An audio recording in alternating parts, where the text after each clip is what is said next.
Assalamualaikum warahmatullahi wabarakatuh. A'udzu billahi minasyaitonir rajim. Bismillahirrahmanirrahim. Alhamdulillahi rabbil alamin wa bihi nasta'inu ala umurid dunya waddin.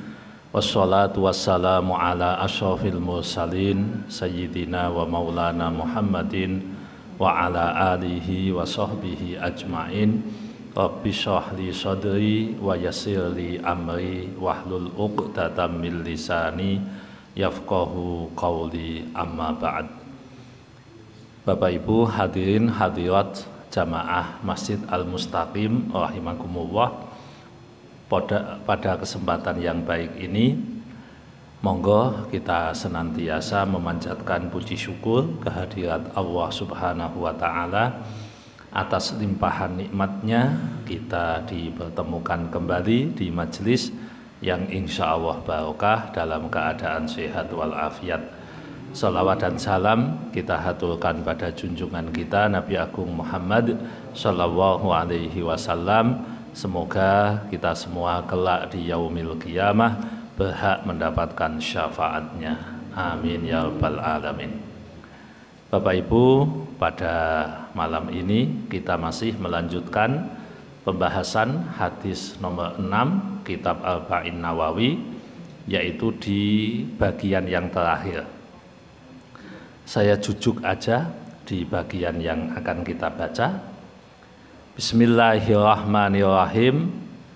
Ala wa inna fil jasadi mudghatan idza sholahat sholahal jasadu kulluh wa idza fasadat fasadal jasadu kulluh ala wahya al qalb. Dan ingatlah, sesungguhnya di dalam jasad manusia ada segumpal daging. Jika baik segumpal daging tersebut, maka baiklah seluruh jasad. Tapi apabila rusak segumpal daging tadi, maka rusaklah semua jasadnya. Ini hadis nomor 6 membahas yang halal, yang haram. Jelas ada di antaranya mustabihat, sesuatu yang syubhat, dan kemudian Nabi menceritakan tentang batasan-batasan yang disampaikan oleh Rasulullah, sebagaimana setiap penguasa itu punya batasan, maka batasan Allah adalah larangan-larangannya atau keharaman-keharamannya. Nah, hadis ini ditutup dengan membahas tentang masalah qalbu. Ala wa inna fil jasadi mudghah. Ingat, dan di dalam jasad manusia, di dalam tubuh manusia itu ada segumpal daging. Jadi segumpal daging yang dimaksud di sini adalah al-qalb. Al-qalb maknanya hati.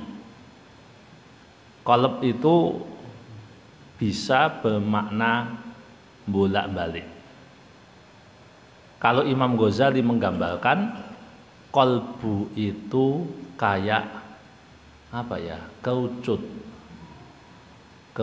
atau wong Jawa kukusan diwalik.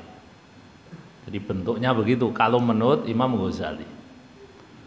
Nah, tentu beliau menggambarkan seperti kukusan itu bukan dalam rangka menggambarkan tentang fisiknya qalbu. Jadi hati di sini bukan hepa. Qalbu di sini maknanya bukan hepa, karena dalam bahasa medis itu kan ada istilah hepa, ya, ada jantung, ada hati, dan ada yang lain. Nah, itu kan kalau bicara hati dalam konteks agama, bukan itu yang dimaksud. Qalb adalah hati yang isinya ruhani, hati yang isinya rasa, hati yang isinya transenden, sesuatu yang bisa menjangkau yang tidak kelihatan. Itu qalbu yang dimaksud di sini. Nah, Rasulullah menggambarkan, ingat pada diri manusia itu ada segumpal daging. Kalau daging itu baik, maka baiklah seluruh tubuh. Nah, ini bisa bicara hati. Mari kita sedikit banyak mengenal hati, biar ya lebih apa ya, lebih waspada aja. Ada doa, dan kalau kita sholat, saya maksudnya kalau sholat itu sering membaca doa ini. Entah kalau panjenengan. Jadi sebelum salam, saya itu dulu ngaji sholatnya diajari doa ini. Allahumma inni a'udzubika min adabil qabri wa min adabin nar wa min fitnatil mahya wal mamat wa min fitnatil masihid dajjal ya muqallibal qulub tsabbit qalbi ala dinika wa ala ta'atika. Jadi sesudah innaka hamidum majid itu masih ada doanya. Karena saya lihat di TPQ saat ini, termasuk di sekolah-sekolah, itu hanya sampai innaka hamidum majid terus assalamualaikum. Saya tidak tahu kalau jenengan pakai Allahumma inni a'udzubika ada, Pak? Pakai ya? Ada yang pakai, ada yang tidak. Nah, itu tergantung gurune biyen. Nek gurune ngajari begitu, ya insya Allah pakai. Kalau tidak, ya tidak. Tapi kayaknya yang hari ini banyak yang tidak pakai. Anak-anak itu, saya mencoba survei pada anak-anak itu, kalau innaka hamidum majid terus assalamualaikum. Kalau di TPQ sini bagaimana? Begitu juga? Sama? Oh, ada pakai Allahumma ini betul? Betul. Nah, memang sekarang standarnya tidak pakai itu, standarnya.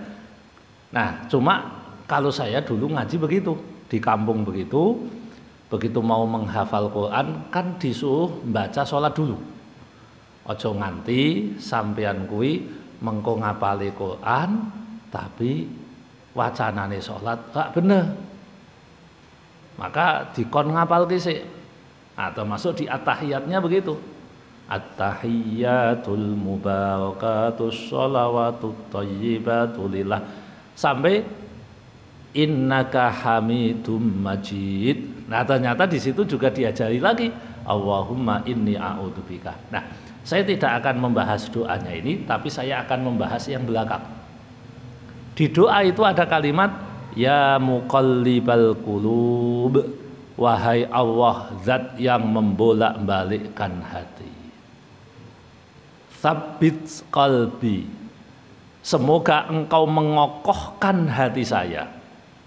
Mengokohkan hati saya, menguatkan hati saya ala ta'atik, tsabbit qalbi ala dinik, di atas agamamu dan di atas ketaatan kepadamu.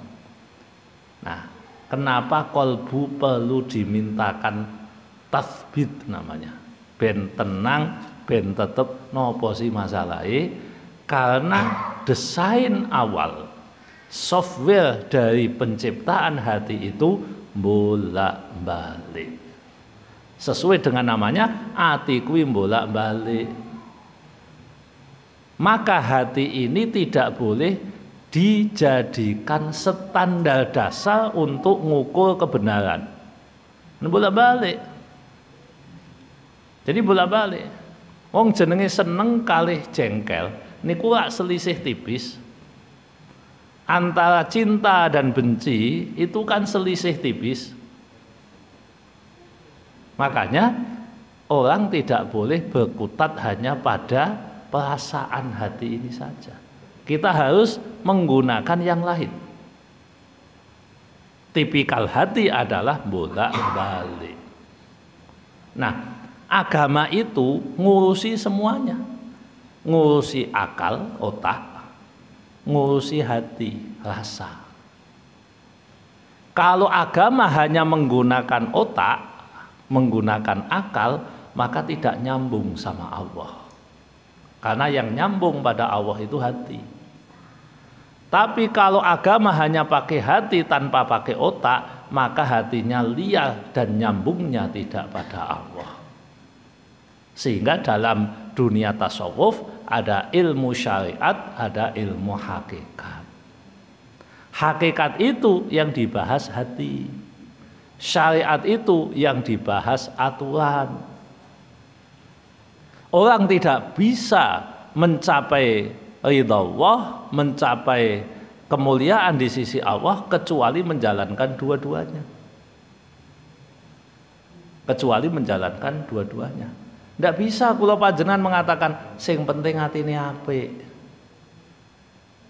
Loh, ibu kok ndak jilbaban kenapa? Ndak penting. Itu tetangga saya jilbaban gaweane ngapusi.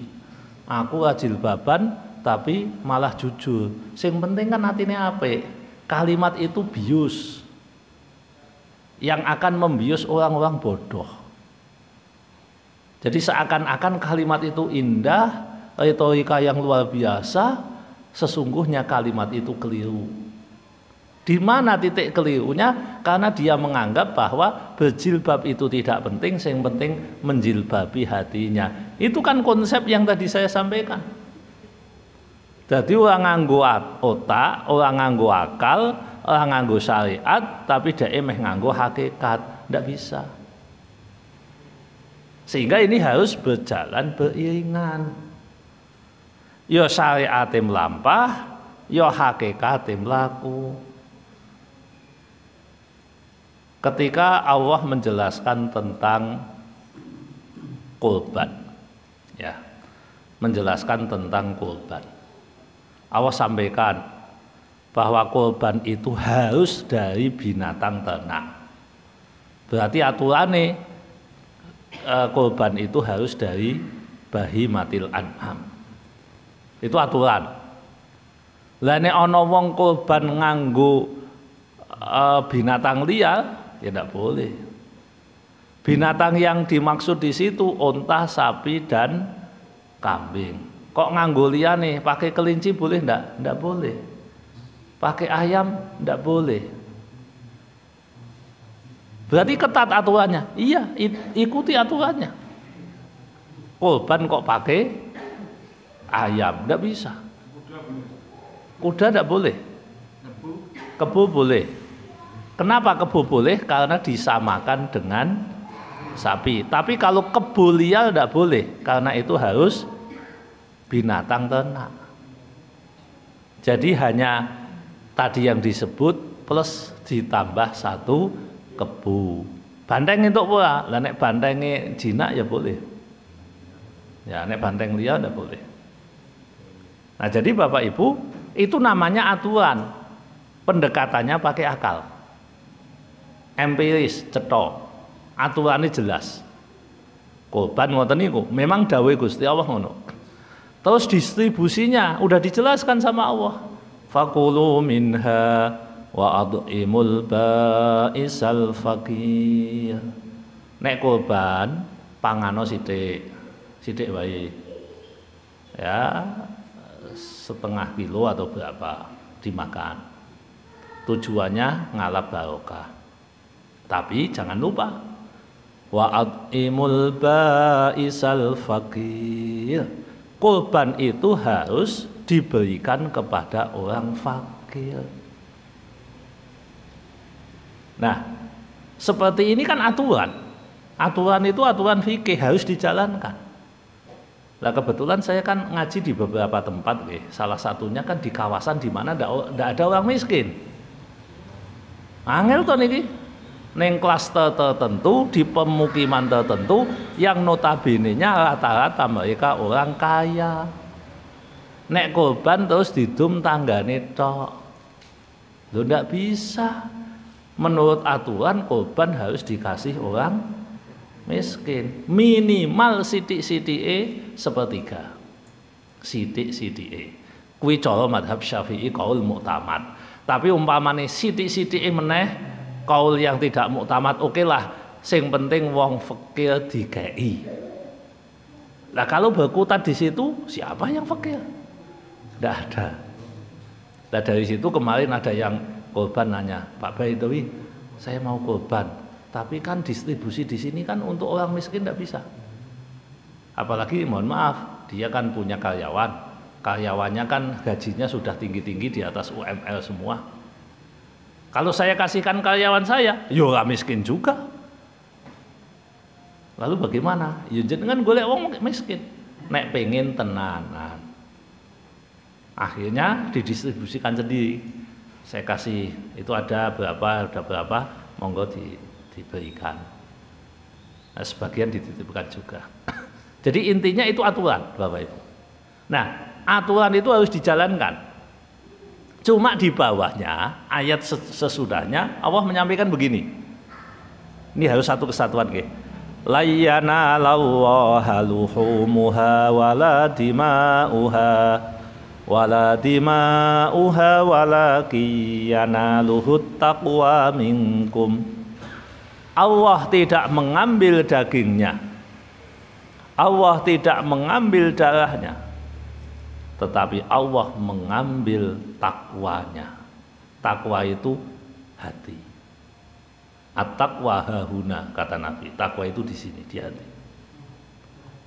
Di sisi lain Allah menekan kamu ikut aturan, tapi di sisi lain Allah menyampaikan yang kamu lakukan itu tidak saya lihat, yang saya lihat adalah hatimu. Nah, ini harus sinkron. Ndak boleh kemudian kita mengatakan, lho nek Gusti Allah nampa ning atine, ya wis to kurbane kan duit wae kan enak. Dulu waktu ada gempa, gunung meletus di Merapi tahun berapa itulah? Ya tahun 2010 atau berapa, saya lupa pastinya. Yang penting udah lama. Itu ada yang nanya, Pak, daripada korban sapi, toh kita juga biasa makan daging, kalau kita korbannya dibentukkan dalam bentuk sembako, kita kirim ke sana boleh. Nek jenengan takone boleh saja. Tapi namanya bukan korban, namanya bantuan. Tapi niatnya korban, kan yang penting niat kita korban. Niatnya jenengan korban, tapi malaikat wis paham, kuwi jenenge bantuan. Lu katanya Allah melihat hatinya, betul melihat hatinya, tapi yo delok dohire, tidak bisa. Kalau Anda pengen korban, ya korbannya pakai aturan. Nek jenengan orang nganggo aturan, ya berarti jenenge mboten korban. Jenenge lainnya, ya sedekah atau apa. Lah pahalanya gede mana? Lah nek jenengan takon pahalane gede di gede korban. Nek ngono kula mboten sios mriko. Lah niku urusane jenengan. Masalah jenengan memilih mau korban atau tidak korban itu pilihan. Tetapi kalau jenengan mengatakan bahwa dengan memberikan di sana sama dengan korban, atau sudah disebut korban, tidak bisa, karena aturannya cetok. Nah, jadi kembali ke hadis yang kita baca ini, di dalam diri manusia itu ada segumpal daging. Nah, apabila baik dagingnya itu, maka baik seluruh jasad. Itu adalah qalbu. Jadi qalbu itu perlu menjadi baik, Bapak Ibu, perlu menjadi baik. Nah, padahal untuk menjadi baik, atau dalam bahasa kesehatan ya, kolbunya itu menjadi salim, menjadi sehat, itu harus ada upaya-upaya sistematis. Karena kolbu manusia itu bisa menjadi baik kalau tidak terkontaminasi penyakit. Sementara penyakit hati itu ada belasan, Bapak Ibu.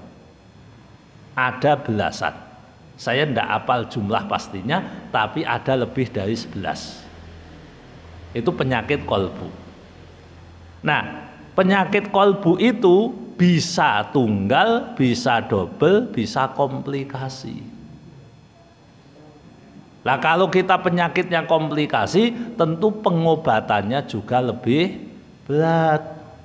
Nek penyakitnya sedikit, belum terjadi sampai stadium lanjut, maka mungkin pengobatannya lebih baik. Nah, untuk itu kita harus CT scan dulu. Ben ngerti penyakit atine ke bener napa mboten, sehat atau tidak, maka kita butuh alat ukur dulu. Berarti kula jenengan kudune dilep dhisik. Lah lepe ning endi Pak? Lah niki ora ono masalahe. Kudu ngidentifikasi piyambak-piyambak. Identifikasi piyambak-piyambak. Nah, pada kesempatan ini monggo kita identifikasi beberapa saja. Ya 2 atau 3 lah nanti. Tergantung situasi. Mari kita lihat potensi penyakit hati. Karena hati menjadi baik kalau tidak berpenyakit. Kalau berpenyakit berarti hati ini tidak baik. Jadi jangan dianggap baik-baik saja. Karena penyakit hati ini tidak diketahui oleh orang lain kecuali oleh dirinya sendiri. Apa itu? Mari kita lihat beberapa. Yang pertama penyakit iblis dulu. Iblis itu penyakit hatinya apa? Hasad atau dengki atau iri hati. Itu dulu Bapak Ibu. Mari kita petani dhewe. Awake dhewe hasud napa mboten, dengki atau mboten. Gambaran dasarnya begini. Kalau jenengan melihat kompetitor, kita lihatnya kompetitor ya, jangan teman. Kompetitor niku saingan. Jenengan ngerti ana saingane jenengan entuk nikmat kok jenengan krasane jengkel, berarti jenengan sudah terkonfirmasi positif penyakit hasud. Itu ora usah disuap wis ketok. Ora usah disuap ya, wis ketok niku. Jadi jenengan identifikasi dirinya adalah lihat kompetitor. Lihat orang yang punya persaingan pada kita. Lihat orang yang punya kompetisi pada kita. Terus kemudian dia mendapatkan nikmat dari Allah. Umpamanya dia lebih kaya dari kita. Dagangannya luwih laris daripada awake dhewe. Karirnya lebih sukses. Wajahnya luwih ganteng. Bojone luwih ayu. Anake luwih pinter. Wis pokoke luwih. Dan jenengan sakit hati. Jenengan tidak terima. Dengan adanya seperti itu, jenengan tidak terima. Tidak terima mungkin tidak diwujudkan karena kita masih menjaga image kan. Kita masih menjaga diri, masih menjaga hubungan. Tetapi hati kan tidak bisa dibohongi. Kalau hati kita seperti itu Bapak Ibu, mulailah jenengan untuk mengobatinya. Jangan dibiarkan saja. Nah, sebagian kita itu menolak tahu. Moh Pak ngono kuwi aku moh ngerti. Lah napa? Anek ngerti malah aku susah dhewe, mending sisan rasa ngerti. Menolak tahu padahal dia sendiri tahu. 99% orang melakukan kemaksiatan tahu bahwa itu maksiat. Saya yakin Bapak Ibu, 90% lebih orang Islam tahu kalau dengki itu tidak boleh. Saya yakin jenengan yang hadir di sini tahu kalau penyakit hasud itu jelek. Tapi kadang kita melakukan pembiaran. Kita memaklumi, wis apa-apa sithik kok. Nah, jadi ada sikap apatis, ada sikap permisif. Allah luweh ora apa-apa. Nah, padahal Nabi udah mengingatkan. Untuk urusan ini Nabi mengingatkan. Khawatirlah, takutlah kalian dengan penyakit hasad atau dengki. Kenapa? Karena penyakit hasad ini akan membakar amal perbuatan Anda sebagaimana api membakar kayu. Jadi jenengan iman-iman nglumpukke duit saka sithik tapi brangkase dobong. Nglumpukke beras saka sak kilo mbasa ketemu 5 ton disuntaki lenga utawa bensin uncali korek api. Ya entek.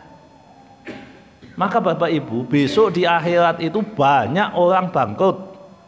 Banyak Bapak Ibu, tidak 1 2. Bangkrut. Sampai Rasulullah nanya, Wahai sahabatku, tahukah kalian siapa orang yang bangkrut itu? Rasulullah kemudian menjawab sendiri, orang bangkrut adalah orang yang punya amal solih, lalu karena kezalimannya kepada orang lain, maka kemudian amalnya diambil oleh orang lain. Nah, salah satu kezalimannya itu hasud, bisa memakan perbuatan baik. Maka Bapak Ibu kalau jenengan ngiman ngajine, ngiman zakate, ngiman poso Senin Kemise, ngiman dikire leh nganti boyoke pegel, ngiman sedekahe, eman-emano nganggo diadang-adangi penyakit hasud ini. Karena penyakit hasud ini akan membakar itu semua. Jangan sampai kita nanti mati kecelik. Lho saldoku wis akeh, kok saiki entek, colong sapa? Jebule colong atine dhewe sebab dheweke senenge hasud atau dengki. Ini penyakitnya iblis. Penyakitnya iblis. Dan itu sering menjangkiti manusia. Loh, kita itu punya embrionya masalahnya. Software di hati kita itu ada, instalan awal di hati kita itu ada. Sehingga kita perlu mengurangi intensitasnya. Kita perlu mengurangi kebiasaannya itu. Awas dawuh di Quran. Am yahsudunan nasa ala ma atahumullahu min fadlih. Apakah kalian dengki, hasud, iri hati terhadap apa yang Allah berikan kepada orang lain? Orang Yahudi, mereka itu tidak mau beriman kepada Nabi Muhammad bukan karena mereka tidak tahu, bukan mereka itu mengatakan, meyakini bahwa yang dibawa Nabi Muhammad itu salah, boten. Tapi kata Allah, bagyam bainahum, disebabkan hasud, dengki yang ada pada diri mereka. Falamma ja'ahum ma 'arafu kafaru bih fala'natullahi 'alal kafirin. Ketika Nabi datang, mereka justru mengingkari. Padahal sebelumnya mereka menunggu. Kenapa begitu? Bagyam bainahum, disebabkan karena mereka punya penyakit hasud atau dengki. Maka Bapak Ibu, monggo kita identifikasi.